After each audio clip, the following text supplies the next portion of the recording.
அன்பார்ந்த இஸ்லாமிய சகோதரர்களே, அல்லாஹுவின் நல்லடியார்களே, உலக விடயத்தில் நல்லதா கெட்டதா என்று முடிவெடுக்க முடியாத நிலையில் தடுமாறுகிற சந்தர்ப்பத்தில் படைத்தவன் ரப்பிடத்தில் நல்ல முடிவை கேட்க வேண்டும், தீங்கிலிருந்து பாதுகாப்பு தேட வேண்டும் என்கிற இஸ்திகாரா முறையை நாங்கள் படித்தோம். அன்பார்ந்தவர்களே, இன்றைக்கு நானும் நீங்களும் இந்த இலங்கையிலே இருக்கின்ற இந்த காலகட்டம் இருக்கிறதே, படைத்தவன் ரப்போடு அதிகம் நெருங்க வேண்டிய காலம்.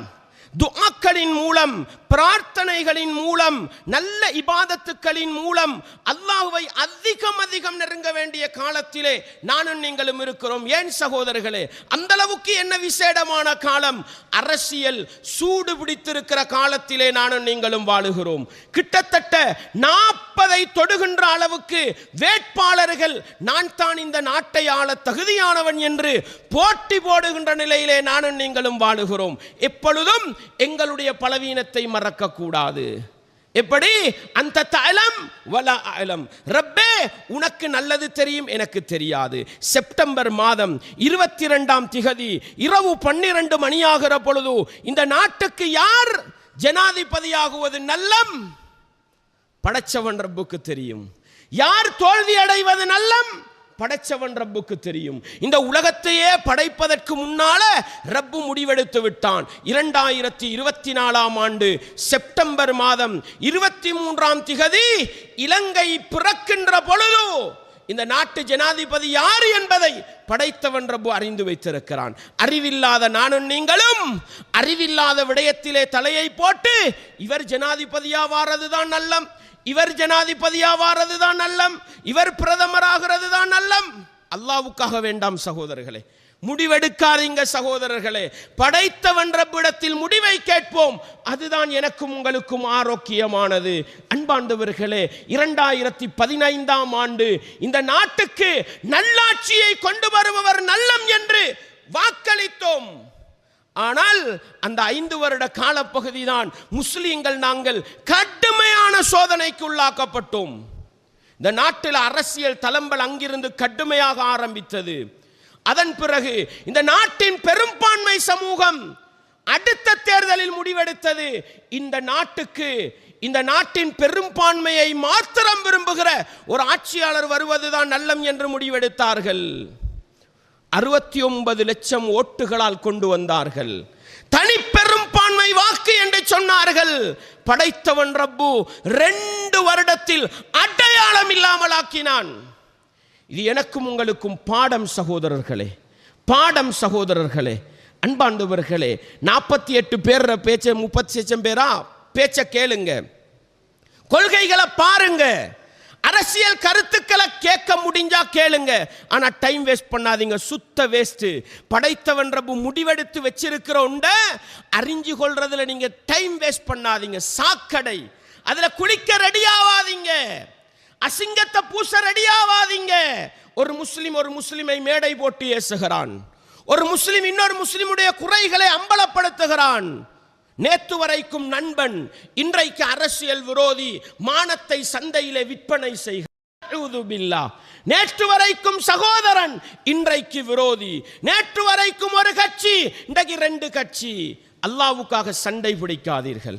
சுருக்கமாக சொல்லுகின்றேன், இந்த ஜனாதிபதியை கொண்டு வருவதற்கோ பிரதமரை கொண்டு வருவதற்கோ இஸ்லாமிய சகோதரத்துவத்தை இழக்க வேண்டிய நிலை வருமாக இருந்தால், சகோதரத்துவத்தை இழந்து நரகப்படுகுழியில் தள்ளப்படுவதை விட இந்த அரசியலில் மௌனம் காப்பது சிறந்தது சகோதரர்களே. மார்க்கத்தை குழி தோண்டி புதைக்கிறோம், வீண் விரயம் செய்கிறோம். எங்களுடைய ஊரிலே மேடை போட்டு ஏமாற்றுகின்ற, பொய் சொல்லுகின்ற, அநியாயம் இழைக்கின்ற அனைத்தையும் பேசுகிறார்கள். ஈமான் உசும்புதில்லை, உள்ளத்துல பயம் வருதில்லை, பேசாம கேட்டுக்கிட்டு இருக்கிறோம். வேண்டாம் சகோதரர்களே, அல்லாஹ் கோபம் ஊட்டுகிற வேலையை அரசியல் என்ற போர்வையில் செஞ்சிடாதீங்க. எனவே இந்த கட்டத்தில் நானும் நீங்களும் என்ன செய்ய வேண்டும்? இந்த நாட்டுடைய சட்டம் வலுவான சட்டத்தில் ஒன்று, வயதுக்கு வந்த ஒவ்வொரு மனிதனும் அவனுடைய வாக்கை செலுத்தி அவன் விரும்புகிற ஒரு ஆட்சியாளரை கொண்டு வர வேண்டும். எதுக்கு சகோதரர்களே? எண்ணெயை வெட்டினா பச்சை ரத்தம் வேண்டாம் சகோதரர்களே, எண்ணெயை வெட்டினா நீல ரத்தம் வேண்டாம் சகோதரர்களே. எண்ணெயை வெட்டினா சிவப்பு ரத்தம் வேண்டாம் சகோதரர்களே, அன்பார்ந்தவர்களே. இந்த அசிங்கத்தை பூசாதீங்க. என்ன பாருங்க, கோரிக்கைகளை பாருங்கள். இன்றைக்கு நல்லவரை தேடுறது கஷ்டம் அரசியல் களத்தில்.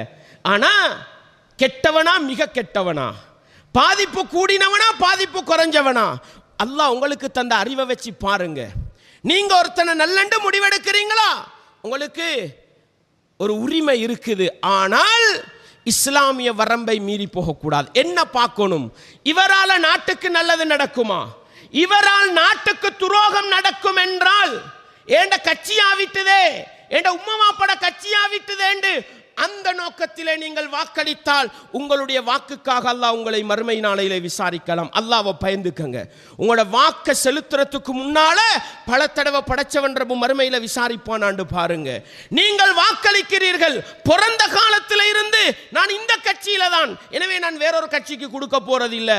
ஆனால் நீங்க கொடுக்கிற அந்த வாக்கை எடுத்து ஒருவர் வெற்றிக்கு வந்து இஸ்லாத்தை எதிர்ப்பாராக இருந்தால், முஸ்லிம்களை எதிர்ப்பாராக இருந்தால், நிச்சயமாக நீங்கள் அளித்த அந்த வாக்குறுதிக்கு படைத்தவன் ரப்பிடத்தில் மறுமையிலே விசாரணைக்குள்ளாக வேண்டி வரும்.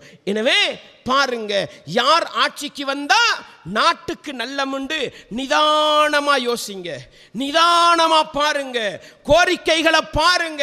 வெறுமனே அரசியல் மேடையில் வரக்கூடிய பேச்சை மட்டும் கேட்டு நம்பி போகாதீங்க.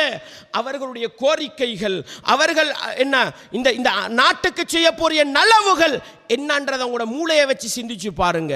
அடுத்தது, இவர்கள் வந்தா பிரதானமா பாருங்க, இஸ்லாத்துக்கும் முஸ்லிம்களுக்கும் நல்லது நடக்குமா? யார் ஆட்சிக்கு வந்தாலும் துவேஷம் இருக்கத்தான் செய்யும்.